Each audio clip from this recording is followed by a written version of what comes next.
of Coach's Corner for Panther PVMU TV. I'm Drew Brewer, and I'm here with Coach DeFreitas of the tennis. How you doing today, Coach? I'm doing all right, thank you. Doing well. Thank you for coming in for this interview today. So, Coach, I'll just get right into it. We had a player of yours, Jaden Boone, who had came in with an interview for Panther Sports Zone, and he gave us his perspective of what it was on the recruiting side when it comes to the students coming to the school. So my question to you is, coming from a coach's side, how is that recruiting to getting players to come to PV?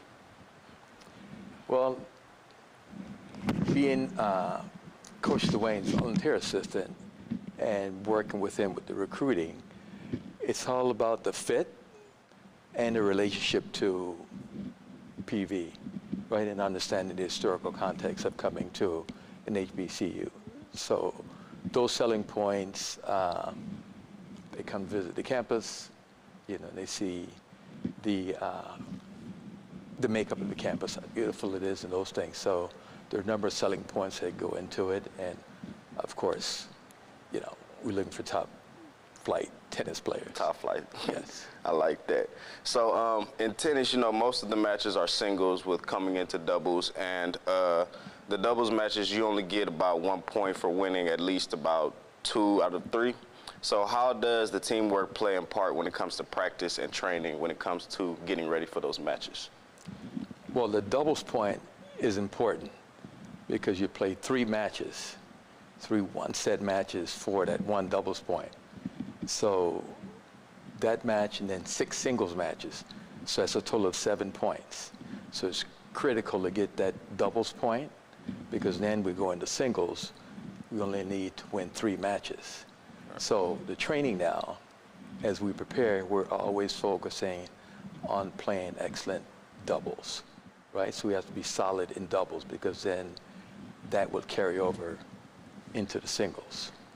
Okay. So with that, do you feel that players who do participate in the double matches do a better job when it comes to a single match when they have only 1 opponent, or how does that work? Yes, because in doubles, you have to be solid in 3 areas: the serve, the return of serve, and your volleys.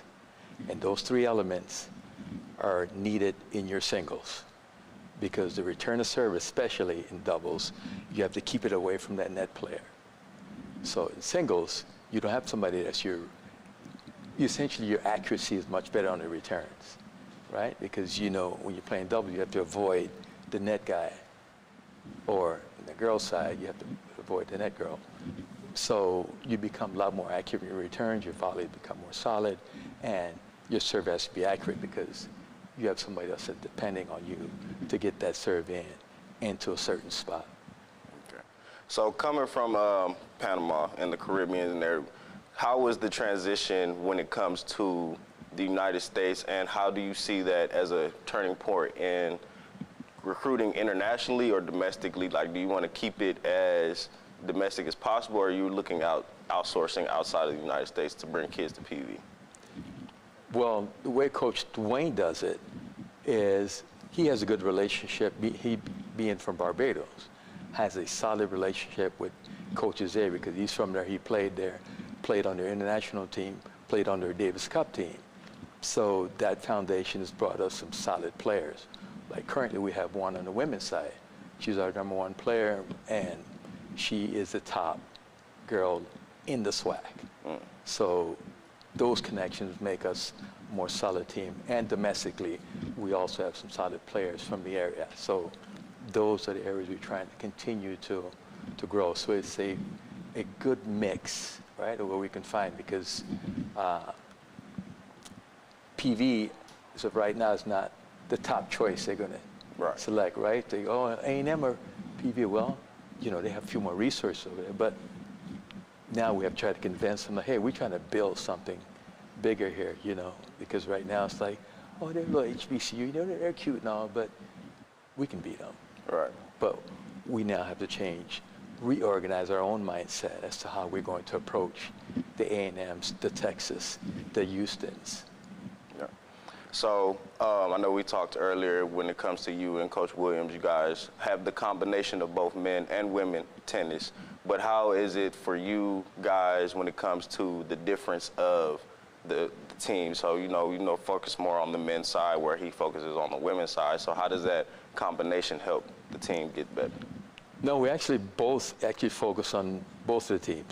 Today just happens to be one of those days where I'm in town because usually when we play a team like Lamar, who has both men's and women's team, then we both are there to cover both of them.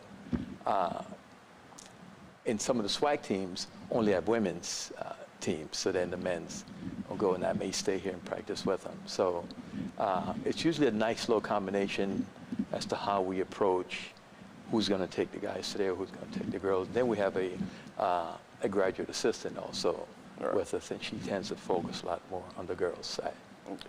So I want to get more from you. What led you to tennis? Like, what led you to become a coach here at PV? What just passionate about this? It's an excellent question. So for me, I'm originally a basketball and football player. As an undergraduate, I was a walk-on player at the University of Arkansas, as I was telling one of our players here earlier. So, and I learned tennis there from some world-class players who played on the circuit and taught me the inner part of the game, right? That's the mental part. And I worked with a gentleman as a graduate assistant there, and that's how I got into it. And he played for an old school coach at TCU, a guy named Tut.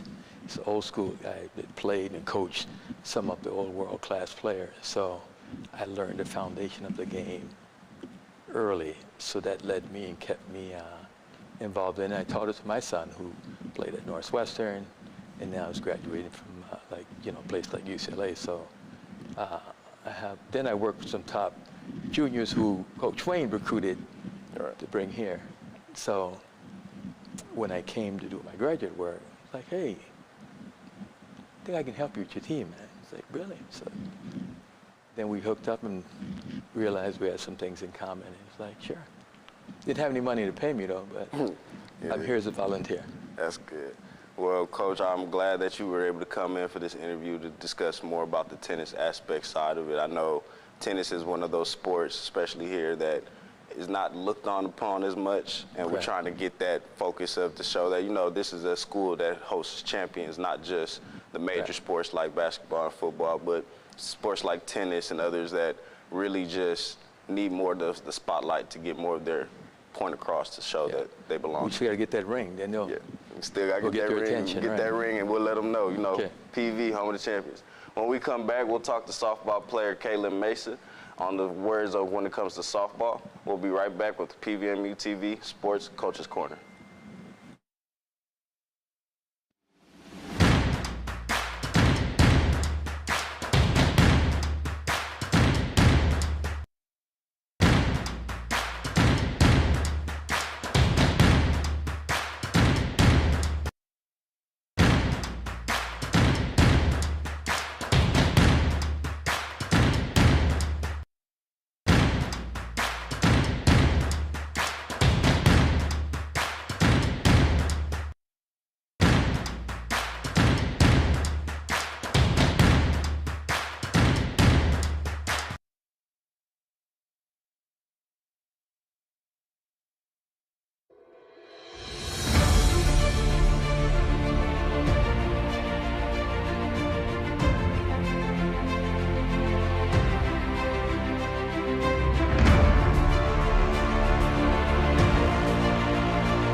Hello, and welcome back to Coach's Corner.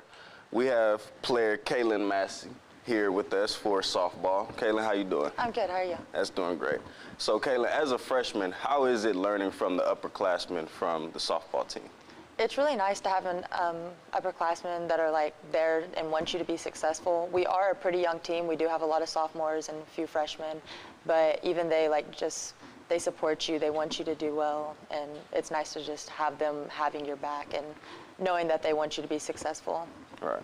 So what draw your attention to come to PV? Throughout the recruiting process, as I was like getting closer and thinking where I actually wanted to go, I decided I want to go to an HBCU, and I'm majoring in mechanical engineering, and I know Prairie View has really good engineering, and then softball was just kind of the cherry on top. It kind of pulled everything together. Okay. So I know it's kind of early in the season. You guys are with a record of 3-3. So how do you feel about the performance of the team so far? I feel like we're really coming together. There's been a few games where it's like we'll be hitting, but then our defense isn't where it needs to be, or our defense will be good and we can't score runs. But I feel like as we've gone on, slowly everything's kind of coming together. We're getting timely hits and we're making big plays on defense. So everything's kind of falling into place how it should be. Anything that you can look forward to this coming up season? I'm just excited to see like how much better we get as we go, because I know it's only up. We can keep getting better. We can keep improving. As a freshman, I am excited for like our first SWAC. It'll be my first SWAC tournament, so I'm looking forward to that. I know we can keep going up, and I'm excited to see where season takes us. Right. So as a freshman, learning from all the best, from the upperclassmen and everything, you know, this is your first time at PV. How is your experience here at PV so far?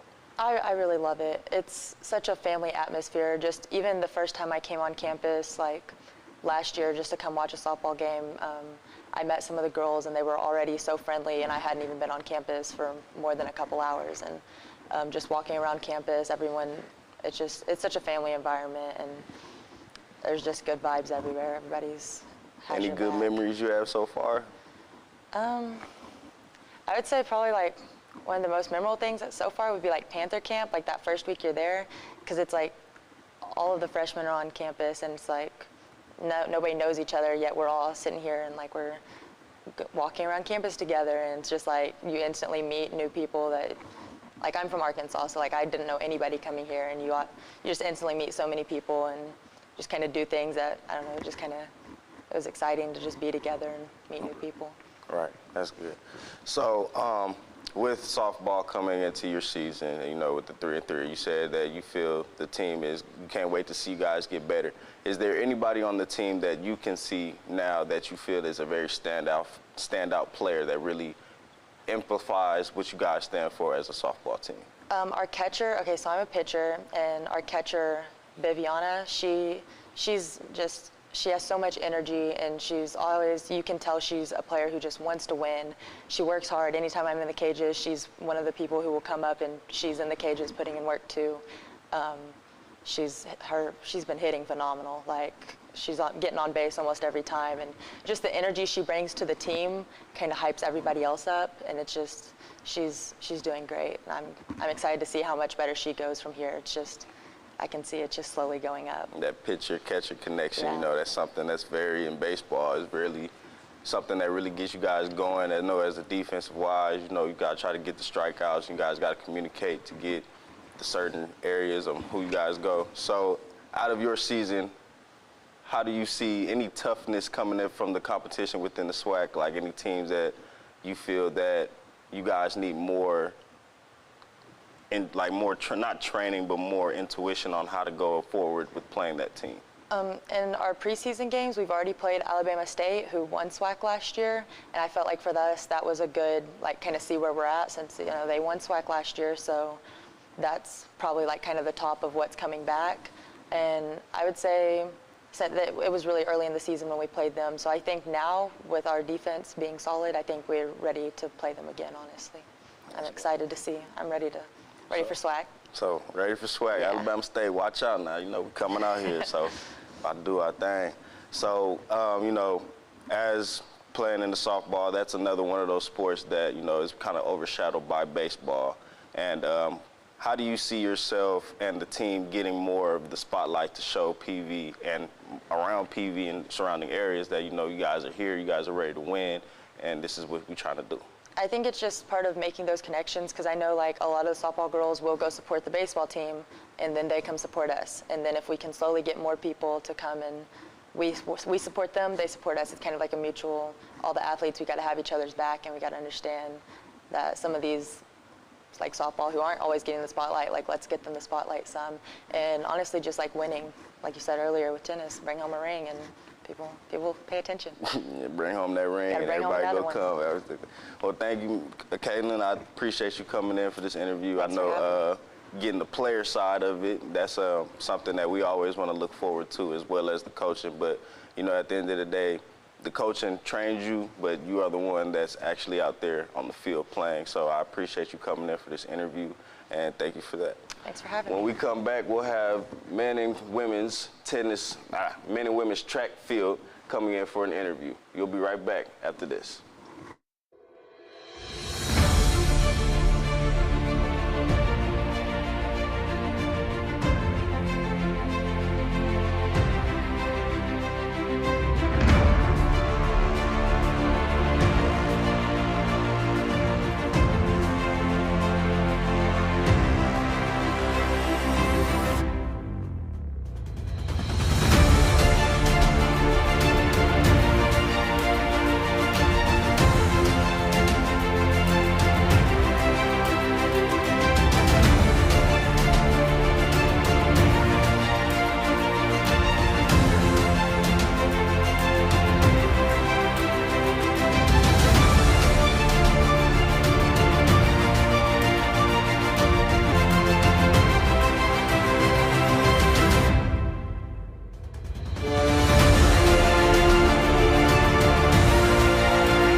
Hello and welcome back to Coach's Corner. I'm here with Coach Clay and Coach Williams of the men and women's track and field. Coaches, how you guys doing? Wonderful. Doing well. How are you? Doing well. We're doing well.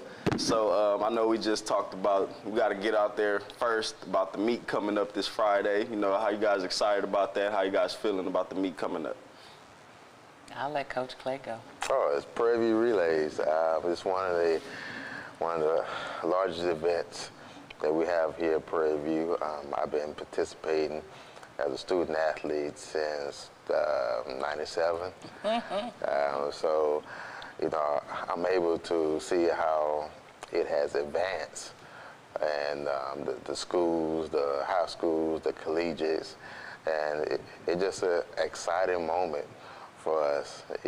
For track and field, this is our homecoming, right? Our spring homecoming. So we always encourage alums to come back. We always encourage just student athletes, just the general population as a whole, to come to our campus. Right. It's a great time to really just show off Prairie View. So as a coach, how do you guys shift the focus for your student athletes when it comes to the student side and as well as the track and field side? Well, academics always come first. You know, I tell my guys, in order for you to be an athlete here at Prairie View, you must get accepted as a student first. So academics is what we push. Before we sign an athlete, we make sure that they are academically strong enough to withstand the academic piece here at Prairie View. So we do a great job in, dissecting their transcripts. The administration does a great job with the study hall piece they have available. Also, our athletic academic advisors that's in place to help stimulate the athletes when they're struggling academically. And most freshmen coming in, they really struggle with time management. But then after that, once they get on with the time management piece and the study piece, the athletic piece comes together as a whole. That's right. So as you guys are the coaches for both the men and the women's, how is the recruiting process when it comes to bringing kids here to PV to be a track? For me, I like to bring people on campus. There's a lot of misconceptions about Prairie View out in the universe. So I like for parents and potential student athletes to come to the campus to meet the athletes, the academic pieces, the deans, the department heads, and just show them what we have to offer. I always tell students and parents, I'm not trying to sell you Prairie View. I want you to see what Prairie View has to offer. Okay. So I know with indoor and outdoor track and field, Alabama State has been that dominance over that sport when it comes to from 2009 to, I believe, 2020. But you guys actually came in and broke that and actually won SWAC championship. So how does that feel coming into that, being the new dominance of track and field on both men and women's indoor and outdoor? Well, Coach Clay had been doing that before I came, right. On the men's side. For the women, I just want to thank all the young ladies from 2007 that were here when I showed up, and they asked who this crazy person was, having them out on the track, to the young ladies that are currently in the program that helped us successfully win the indoor conference in 21 and 22. Just want to thank them for believing in not only themselves but in the program, and that they were capable of doing the things that I thought that they could do, even if they didn't believe it, and to help put the pieces together to win a championship. It's not easy to win a championship on any level.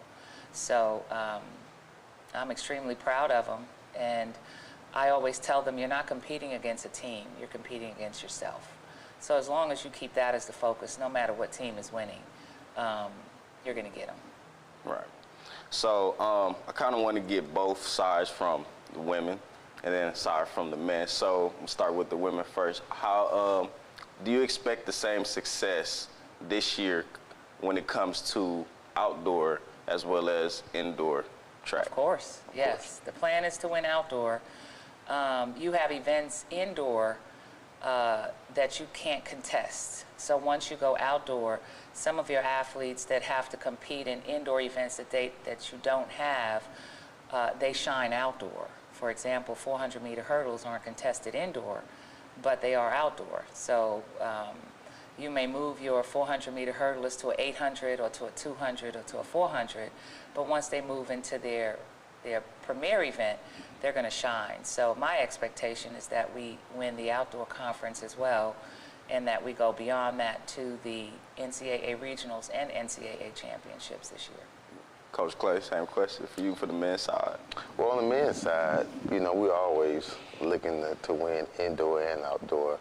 And I tell my guys all the time, especially the freshmen coming in, most freshmen coming in, they're not used to indoors.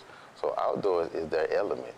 So the way we train in all conditions. So when outdoor come around, it's really not an excuse why you can't perform. So I kind of always say seems like we're a better outdoor team than an indoor team. But, you know, we've been blessed in years past to be able to perform well indoors and outdoors. Okay. Coach Clay, I want to talk about one of your specific players, Okay. Nathan, what's his name? Wallace. Nathan Wallace. How do you feel about him blossoming coming into this new season? Like, what are your expectations for him? Nathan is a great guy. He's great academically. We recruited him from Barbados. He's a great high jumper, triple jumper, long jumper, 110 hurler. So he's a guy that can do multiple events for us on the team. So his strongest events is triple jump. Right now, he's #1 in the NCAA in the triple jump. He jumped 52 the first week for the outdoor season. So, and he's only going to get better. He's a sophomore. He's still growing. He's still learning, and he's still developing. And with that being said, you know, for both men and women's track and field, you know, I know you said that's a great point. You guys on both sides, you guys have from sprints to jumps to relays, you guys have a very strong bonded team that's really going out there and really dominating the track and field side for PV. So what goes into crafting a team like that? For me, they have to buy into the program. And also, I tell my young ladies on the team, you may not, or you don't have to like each other, but you need to learn how to respect each other and the differences that you have. And so if you know that you really don't get along with the person, but you find ways to respect them for who they are, it makes it a lot easier for you to function in that space. And I call the track my peace.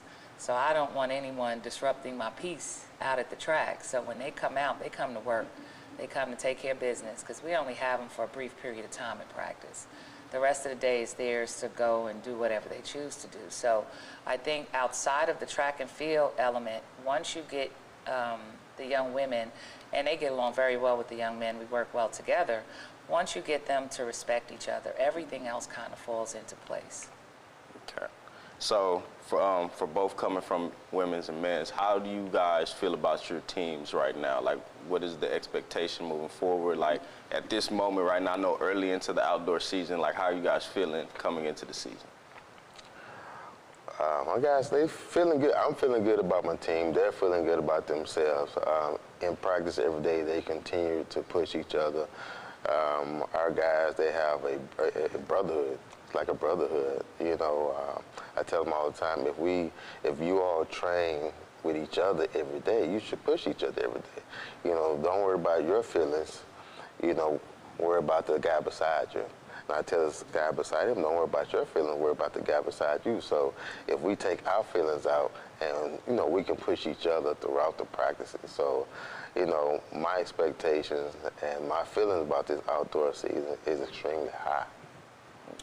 Same here. I'm expecting some really big things to happen with some of these young women. They're training really, really hard, and they are supporting each other.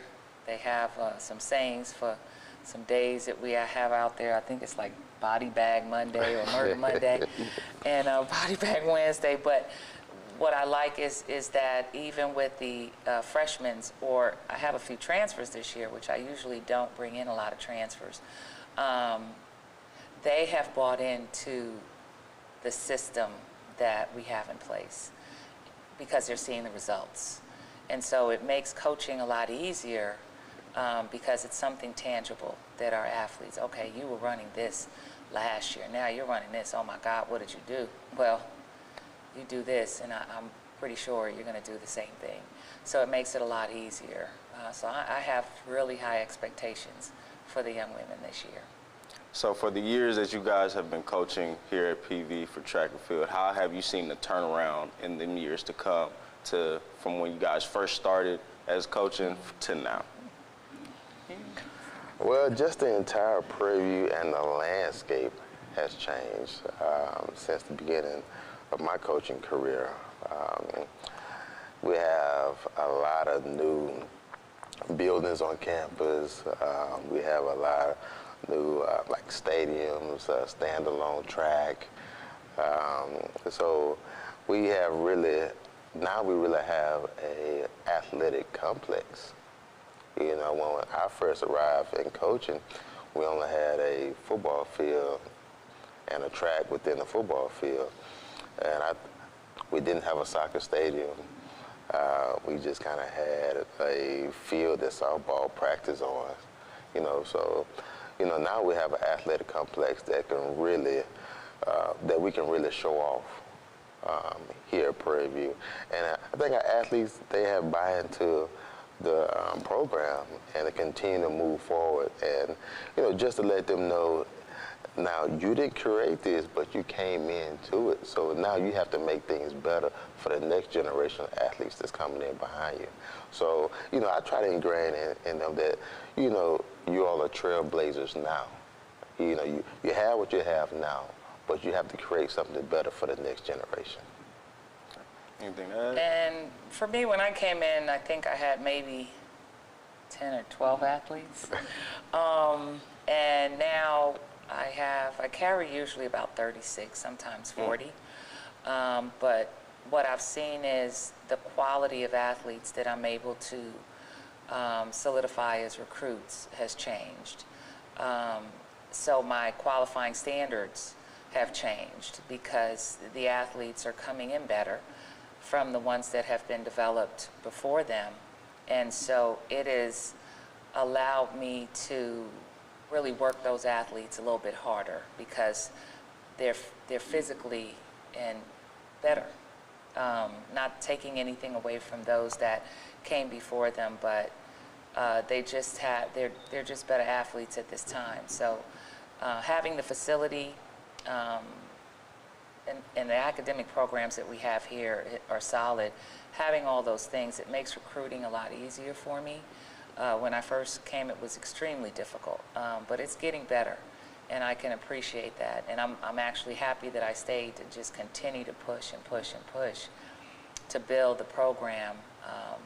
And I'd like to do what Ross did. I've said it when I first came. I won a national championship, right. so I'm trying to get there. All right. So one of my last questions is, which, out of the indoor and outdoor, which guys do you prefer when it comes to track? What do you mean? Like, I know there are differences, like, you know, they're kind of like similar. They do the same stuff, but like, what is the difference between an indoor, like outdoor, like what really makes I know not only just because it's inside and one's outside, but how do you feel you think your players do better in when it comes to indoor or being an outdoor? Well, for me, I grew up on the East Coast, so indoor was easier for me. I practiced on 156-meter tracks.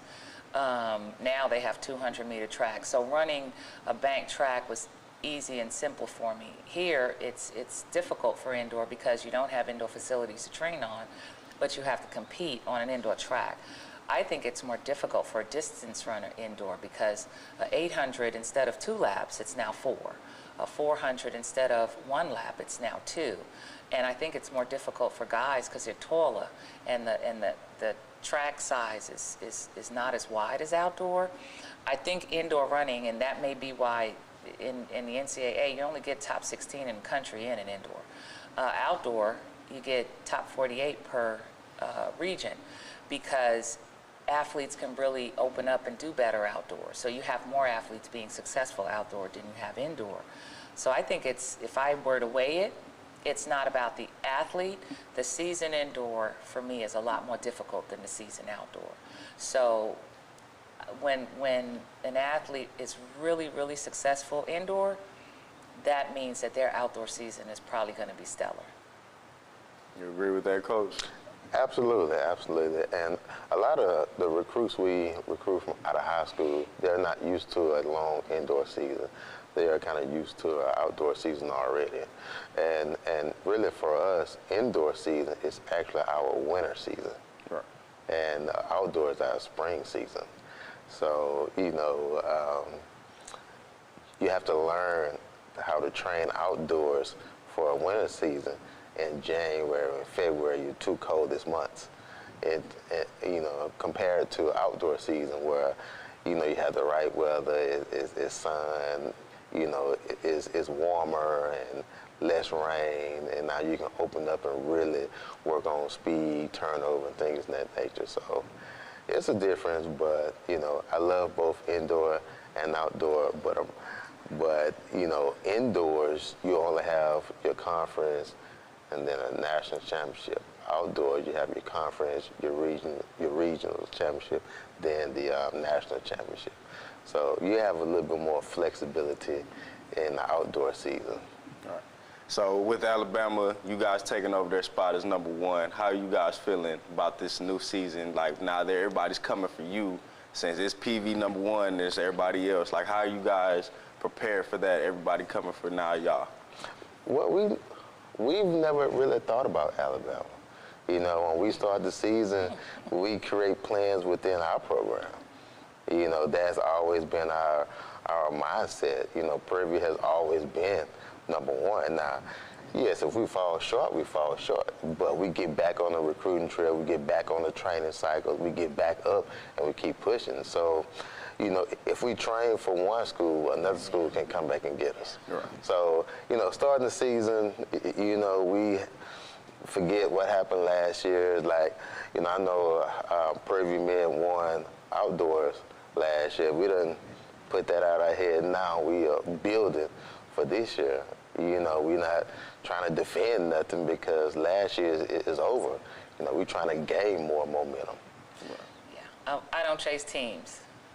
I train my athletes to compete in their event, and whatever happens through that happens through it. So, like Coach Clay says, I'm not going to focus on one team and then another team comes and just whoops my behind. So we focus on the events, we focus on what they're capable of doing, and if they perform to the best of their ability, they'll be successful. And if we end up being #1, we just end up being #1 again. Well, thank you, Coach Williams. Thank you, Coach Clay, for coming in and giving us more on the men and women's track and field. I know Prairie View is home of the champions, and y'all being here right now is a great example of that, of how champions are made and formed. And I appreciate you guys coming in to really talk about that today. Thank you. Thank you. Tune in tomorrow at 3 p.m. where we'll be back with another episode of Coach's Corner. For now, I'm Drew Brewer, and thank you, and we'll sign off for today.